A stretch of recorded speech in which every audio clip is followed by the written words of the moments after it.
Entendeu aí? Bom dia, meninos, bom dia, meninas, tudo bem com vocês? Bom, gente, nós vamos começar hoje falando sobre a Era Cronos. Vocês lembram que a gente terminou falando sobre a criação do mundo segundo a mitologia grega, né? Que antes era o caos, veio Gaia, veio Eros, veio Tártaro, veio Nix e veio Érebo, formando assim um mundo segundo a mitologia grega. A gente viu também que Urano e Gaia tiveram vários filhos e que Gaia não aguentava mais o assédio de amor de Urano e excitou e instigou seus filhos a insurgirem contra o pai, que era um pai péssimo, né? Ele enterrava nas cavernas do mundo, da Terra, lembrando que Gaia e Terra, Gaia era uma entidade, uma deusa, em um lugar, tá? A Terra. Bom, e Urano enterrava seus filhos e ele tinha prazer em ouvi-los chorando e clamando por saírem do lugar onde eles estavam, né? Bom, Eros não, perdão, gente. Cronos é o único filho que insurge contra o pai. Ele arranca a genitália de Urano, Urano vai embora, lembrando que os deuses são imortais, mas eles conseguem ser feridos, tá? Urano sai, lança uma maldição que todos iriam pagar por insurgir contra os pais, né? Ele conta com a deusa Metis, que é a deusa da vingança, para que isso possa realmente acontecer. Metis também era uma deusa da vingança, era uma criatura horrível. Bom, agora nós vamos falar de Cronos e a sua era e sua queda. Cronos e Reia, que são irmãos, eles se casam e têm 6 filhos: Hestia, Deméter, Hera, Zeus e Poseidon e Hades. Zeus era assim, todo filho que nascia, Cronos devorava, ficava dentro dele, ele comia todos os filhos, né? E o único que a Reia falou, não, eu vou proteger o meu filho. E ela consegue proteger Zeus. Quando Zeus nasce, ela guarda, esconde Zeus e entrega uma pedra para Cronos, que também a devora. Bom, Zeus procura Metis, que é a deusa da vingança, e faz uma poção, pede a ela que faça uma poção para que Cronos possa tomar. Quando ele toma essa poção, ele vomita os filhos que ele havia engolido. E aí Zeus derrota Cronos, surgindo a era Zeus. Bom, aqui, né? Agora nós vamos para a nossa próxima história de amor. Nós vamos falar sobre Eros e Psique. Nós vamos dividir essa obra em 2 capítulos. Nós vamos falar de 7 capítulos agora e depois nós vamos falar de mais 7. Nós vamos começar falando sobre a beleza de Psique, um deus ferido. Vamos falar da vítima da profecia, o palácio de Eros, noites de felicidade, intrigas no palácio e perda do amor. Bom, aqui é uma imagem, uma escultura muito famosa, mostrando Eros, que é o deus do amor, da atração, e Psique, que é uma mortal. Aqui também Eros e Psique. Aqui Psique já está em busca pedindo perdão para Eros, vocês vão saber daqui um pouco por quê. E eu vou fazer uma síntese da obra e vou contar para vocês os detalhes. O mito de Eros e Psique conta a história de amor entre um deus e uma mortal. Psique, a mais bonita das 3 filhas de um rei, tão formosa, tão ingenuamente encantadora e perfeita, que despertou a atenção de todo o reino, dos reinos vizinhos e também a ira de Afrodite, deusa do amor e da beleza. Impulsionada pelo ciúme e pelo ódio, Afrodite pede ajuda a Eros, seu filho, na tentativa de castigar Psique. Eros aceita o desafio, Psique deveria ser ferida com uma de suas setas e desse modo apaixonar-se pelo mais desprezível de todos os seres. Só que não é bem assim que acontece. Então vamos lá. Vamos voltar para cá. Bom, vamos começar com a beleza de Psique. Como eu já fiz uma síntese para vocês, Psique era a caçula de 3 irmãs. Elas eram todas lindas, mas Psique era exuberante, Psique era acima da média, ela era deslumbrante. Então, a Psique começou a ser conhecida no reino pela sua beleza. E essa sua fama começou a se espalhar para outros reinos. Então, o que acontecia? Vinha de pessoas de fora só para ver Psique, que aparecia na janela do reino uma vez por dia. Com isso, Psique passou a ser prisioneira do seu próprio castelo, porque ela não podia sair por aí como as irmãs faziam. Ela tinha que ficar ali dentro, porque senão ela seria muito assediada. Então, ela não saía. Bom, e aí ela reclamou para sua ama, a mulher que cuidava dela. Ela falava assim: olha, minhas irmãs são tão lindas quanto eu e elas ficam passeando pelo reino, elas são livres e eu tenho que me tornar uma prisioneira. E a ama falou: olha, suas irmãs são lindas, mas você é deslumbrante, a sua beleza é uma beleza comparada das deusas. Então, não seja ruim, apareça, as pessoas depois vão embora, elas só querem te ver de longe. A Psique continuou fazendo isso. Mas o rei, o pai de Psique, também começou a se incomodar, porque ele percebeu que Psique tinha razão, né? Que ela realmente estava presa dentro do castelo e que isso era ruim. Então ele pensou em fechar os portões do palácio para que as pessoas não viessem mais ver Psique. O ancião que aconselhava falou: olha, não faça isso. As pessoas vêm e vão embora, elas não incomodam. E se você fizer isso, nós temos contato com outros reinos e isso vai nos prejudicar. O pai de Psique viu que ele tinha razão e continuou a peregrinação. As pessoas vinham e ficavam tão impressionadas com a beleza de Psique que elas começaram a comparar Psique com a deusa Afrodite, que é a deusa da beleza e do amor. E isso vai ter uma repercussão muito ruim, porque a Afrodite vai ficar com ódio de Psique e vai querer se vingar da mortal.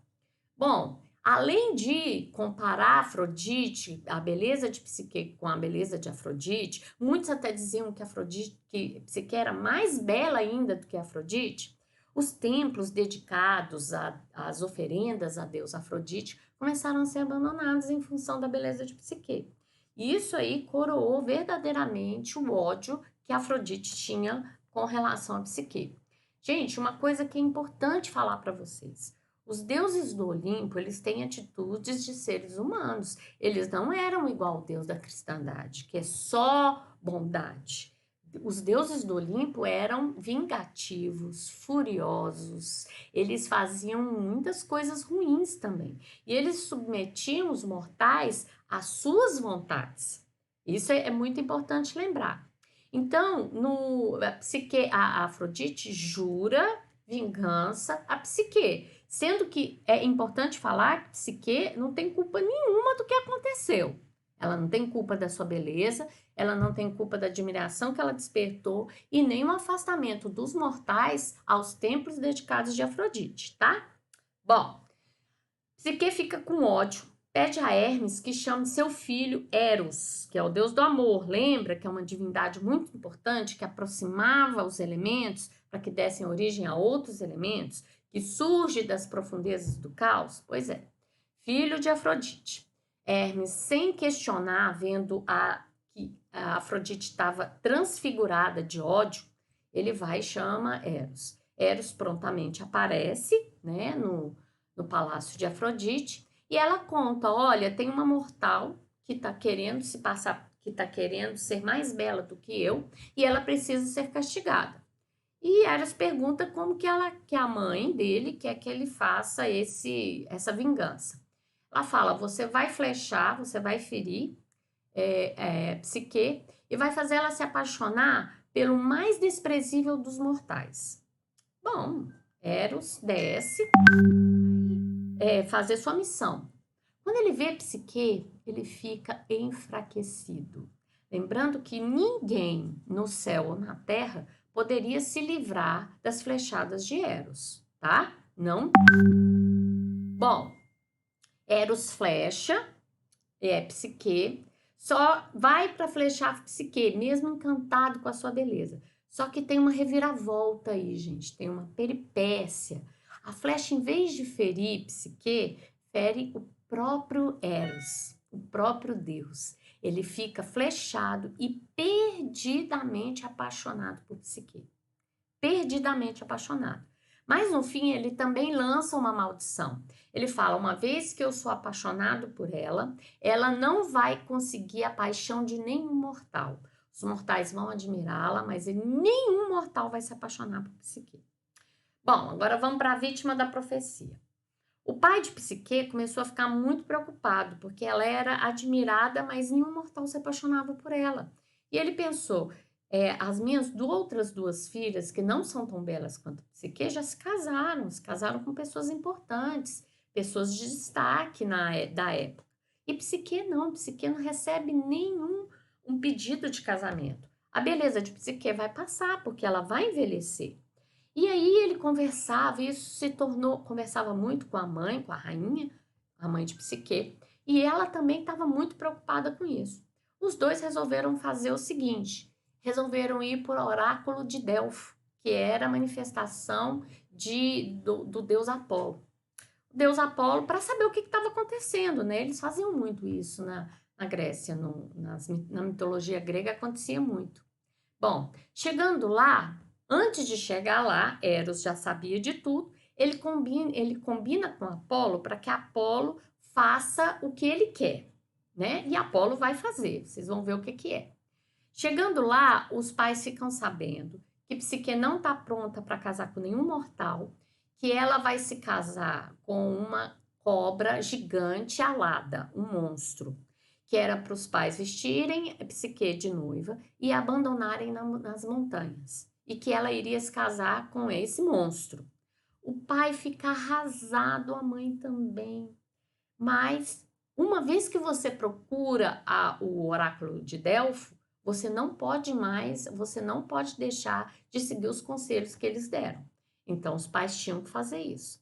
Bom, vão os pais, as irmãs, e levam Psique, contam para ela que ela vai se vestir de noiva, não contam o que vai acontecer, né? Ela fala, mas eu não sei de ninguém, eu não recebi nenhuma oferta de casamento, por que vocês estão me vestindo de noiva? Mas se veste. E aí ela descobre que ela vai subir a montanha. E segue todo mundo arrasado a montanha, um choro, um vale de lágrimas de todos. Só que Psique não sabia que seu noivo seria um monstro. Psique ainda não sabe. Bom, todos deixam Psique lá abandonada. Ela se revolta contra os pais, porque ela fala que eles deviam ter parado com essa procissão de pessoas antes e que eles não fizeram isso. Mas ela segue seu destino. Ela fica sabendo que ela está destinada a ficar ali, não sabe com quem, mas que ela está destinada, e ela segue resignada. Ela sobe sem medo. E todos descem, eles não têm o que fazer, todos descem e ela fica lá. Bom, Psique é levada pelo Zéfiro, que é uma entidade, que é um deus também, e é um chamado Vento do Oeste. Zéfiro leva Psique para o Monte Olimpo, para o reino, para o castelo, o palácio de Eros. Ela adormecida, ele leva ela até lá. Quando ela acorda, ela está num palácio deslumbrante, um lugar maravilhoso. Umas flores lindas, as colunas do castelo, ela percebe que eram feitas de ouro maciço. O chão era cravejado de brilhantes, de pedras preciosas. Bom, ela chega, fica sem entender onde que ela está, naquele lugar tão maravilhoso, fica esperando seu noivo. Ela não sabe quem é, mas ela tem em mente que não deve ser uma coisa muito legal. Bom, e aí os criados começam a responder, você quer, tome um banho, descanse, mas não aparece para ela, mas estão ali para servi-la, tá? Psique dorme, toma um banho, como se fosse o melhor banho da sua vida, ela se deita e à noite aparece seu noivo, só que ela não pode vê-lo, ela não pode, tá? Mas ele aparece.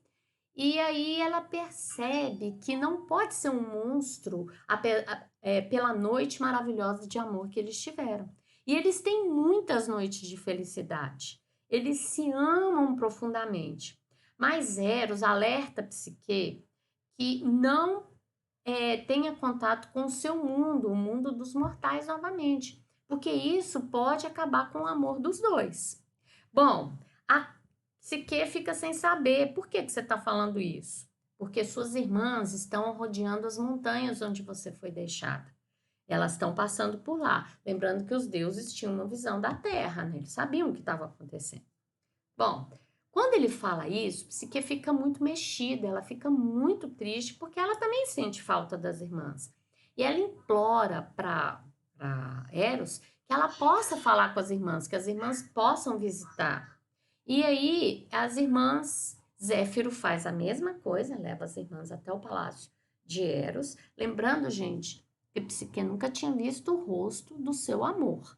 Ela o amava, eles tinham noites de amor maravilhoso, noites maravilhosas, mas ela não sabia porque ele chegava ao anoitecer e ele saía antes do amanhecer. Então ela nunca tinha visto o rosto, né? Ela sabia que ele era maravilhoso porque nenhum monstro podia amar tanto uma pessoa como ela se sentia amada. Bom, ela traz as irmãs, que sofriam muito pelo sumiço de Psique. Só que quando as irmãs chegam no palácio e veem tanta suntuosidade, tanta riqueza, isso desperta inveja nas irmãs. Elas acham que Psique não procurou as irmãs que ela deveria ter procurado, que perto dos homens que elas tinham casado era nada perto da riqueza de Psique e que ela tinha que ter procurado. Na verdade, desperta muita inveja das irmãs. Bom, ela desperta as invejas das irmãs e começam a perguntar como que é seu marido? Como que ele é? Ele é um moço belo? E ele começa a instigar Psique, até Psique falar que nunca tinha visto o rosto do marido. E isso faz com que as irmãs comecem a planejar uma vingança. Bom, as irmãs foram embora, ela percebe que as irmãs estão fazendo com que ela fale alguma coisa sobre o marido que ela nunca tinha visto, e ela realmente falou, como eu já disse anteriormente, né? E aí ela percebe que aquilo está pressionando demais ela, enche a mão das irmãs de joias e fala para as irmãs que elas têm que ir a partir daquele momento, voltar para o mundo dos mortais. Elas voltam, mas voltam com mais raiva ainda. Aí que a vingança delas vai ter que se concretizar. Porque elas acham que a Psique mandou elas embora, que deu as joias para humilhar. Enfim, inveja. Inveja no 12. Bom, Psique, Eros fala, olha, deixa suas irmãs, as intrigas no palácio vão começar. Aí ele fala, olha, é muito importante que você não volte para o seu mundo mortal. E ela fala, mas eu sinto tanta falta das minhas irmãs, na verdade eu não posso nem ver seu rosto.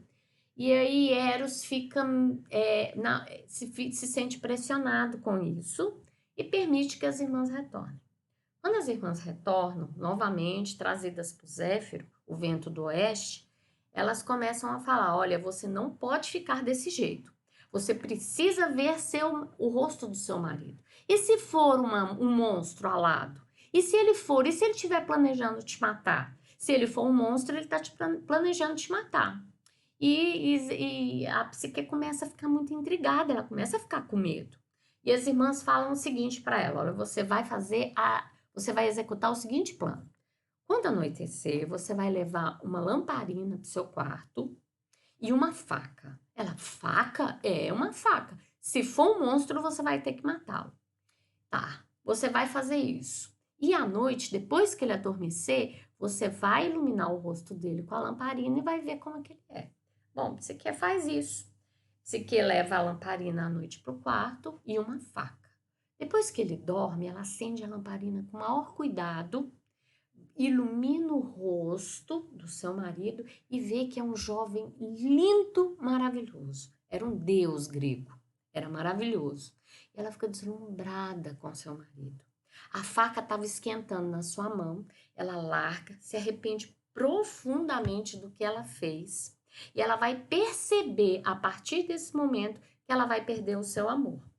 Bom, ela vai começar a perceber que ela vai perder seu amor a partir da seguinte coisa, gente. Ela vai ver que ele vai acordar, porque ela vai derramar um pouquinho de azeite nele, e ela vai perceber que ele vai acordar, e quando ele acorda, ele percebe tudo. Ele viu que ela não confiou nele. E ela não tendo confiado nele, o que ele faz? Ele vai embora. ele vai embora e fala para ela: você nunca mais vai me encontrar. E ela fica muito arrependida, muito de não ter confiado. Ela fala: onde não, ele fala para ela antes de ir embora: onde não existe confiança, não existe amor. E vai embora. E ela fala: olha, eu posso passar o resto da minha vida, mas eu vou achar o meu amor e vou tentar pedir desculpa para ele, tentar fazer com que ele me desculpe, que ele me perdoe. Bom, ela passa realmente muito tempo atrás, ela sai pelo mundo atrás de Eros. E agora nós vamos parar com a história, cenas dos próximos capítulos virão, vocês vão continuar fazendo do mesmo jeito, anotem no caderno o nome da história e seus principais personagens. E façam um resumo do que eu falei para vocês até agora, tá? Lembrando que essa é a primeira parte e logo a gente vai ter a segunda parte. Na próxima semana eu vou falar a segunda parte para vocês. Um beijo, fiquem com Deus.